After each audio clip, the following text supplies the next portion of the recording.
even though you're trying to save them and their lives, most police, if someone above them in authority, like a city official, tells them, get those people off the sidewalk out there. And when you submit, first they'll push you to the sidewalk, then they'll push you across the street. Then when people come over to get your literature, they'll push you off of that. Remember 2 years ago, in one of the major counties in Baltimore, Maryland, was it Prince George County? We had one of the state attorneys on who was on CNN saying everyone must take the shot. It's the law. Over 2,000 children and their parents showed up at the courthouse. They were police dogs. This was on CNN. Riot police. We've had guests on who were there. The police told them you can't even stand off the property giving people flyers or talking to them. They would use police dogs to threaten them. This was on the news. We want even more depth here on air. And when I had him on, I said, do you vaccinate your children? He laughed and said, no. He had school-age children. And I said, it's not the law to take the shot. He goes, no, inside the courthouse on one table, we did have the waiver file, the waiver sheets. But then I talked to people that were there. They never told them about it, never told them they were on a table. And there were people on the news, predominantly black, crying, saying, I don't trust the shot, but they told me I'm going to be arrested if I don't take this. That, ladies and gentlemen, is criminal and un-American and wrong. And this is a test to see if we'll put up with this.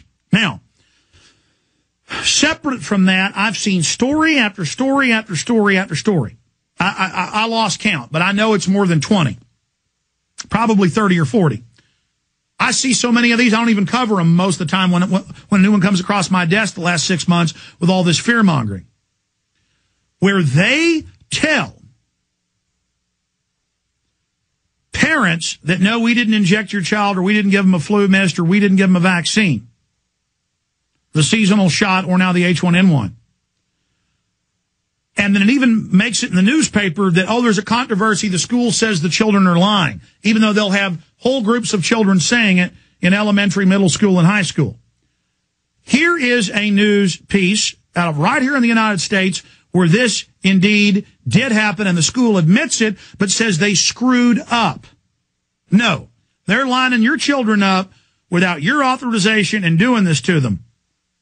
And that's what the executive order states. So they're testing to see what they can get away with. Here it is. Has a lot of questions tonight after he says his son was given the H1N1 vaccination at school without his permission. The child got the vaccination from Montgomery County health officials at Camargo Elementary School. But his dad says the child has other health issues that make this vaccination potentially dangerous. Sherelle Roberts talked with the upset father and school officials for tonight's top story. School officials say that it was a mix-up, a case of mistaken identity that caused a 7-year-old student to receive the H1N1 vaccine, despite the fact that his parents said he wasn't supposed to. And now the young man's parents are upset. They want authorities to revisit their procedures and possibly change them to make sure this doesn't happen to another child. I picked him up from school, and he said he'd been to the nurse's station and he got medicine sprayed in his nose. And we didn't give him consent to do so. So Matthew Angel called his son's school's nurses station and discovered his son had been given the flu mist vaccination for H1N1. They said, we're sorry, we got the wrong kid by mistake. The flu mist was supposed to go to another child who had a similar name to Jacob Wages. Sorry, hardly fixes it, though. A school is supposed to be a safe place. But the flu mist was not given by a school official. A Montgomery County Health Department nurse was running a vaccination clinic at the school and administered it. We contacted the health department looking for an explanation, and they said that the incident is under investigation. But this dad says an investigation might not protect his asthmatic and naturally sickly child from falling ill because of the mistake. A little cold can lead to a big thing for him. If he runs a temperature, it's not 100.1, it's 105. He and his wife hope the health department's procedures in schools will be changed so this doesn't happen again. And the doctor's excuses and whatnot, I would suggest calling a parent and double check it, instead of just a written consent. How about verbal?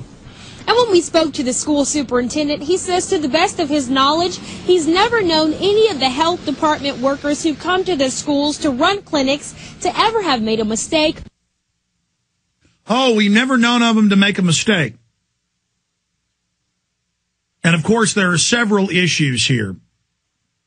But first off, we need to remember the government, the criminal group that runs this nation, has been caught more than 20,000 times. That's the numbers that we have in Endgame. You can read hundreds of those cases at whatistheendgame.com, the bibliography for the film. We don't just make these claims of giving people syphilis, letting them die of it, radiating foster children, testing pesticides on foster children, spraying towns with chemicals, biologicals, radiologicals. Government does this over and over and over again. They test on us, mainly to see if they can get groups of doctors and nurses that can be promoted into the whole eugenics system, who they know will carry out secret testing, in many cases with lethal substances, on the population. There's another big facet to all of this. All over the nation, they tell people it's mandatory to take the flu shot, to take the Gardasil shot. That's on record. You heard the health department head of Dallas County sidestepping that one. They don't ask people if they have asthma. They don't ask them if they have autoimmune problems. They don't ask them if they have diabetes. They don't ask them if they have heart trouble. Because you're not supposed to take these shots. Their own inserts from cdc.gov say it. But they never tell you that. So that's a whole nother issue. It goes on and on. It is a giant, outrageous, criminal fraud that we are dealing with. Your phone calls, blitzing through your phone calls on the other side of this quick break. And then I will continue next hour getting into what this emergency really means. But we've got to get out there, reach out to the people, and say no to this vaccine. The good old folks at New Silver Solution. And the website is supernaturalsilver.com. Supernaturalsilver.com. This is something that kills bacteria, viruses, you name it, well documented. They've got it down to a super small nano-sized particle. Supernaturalsilver.com. Check them out at Infowars.com. Supernaturalsilver.com.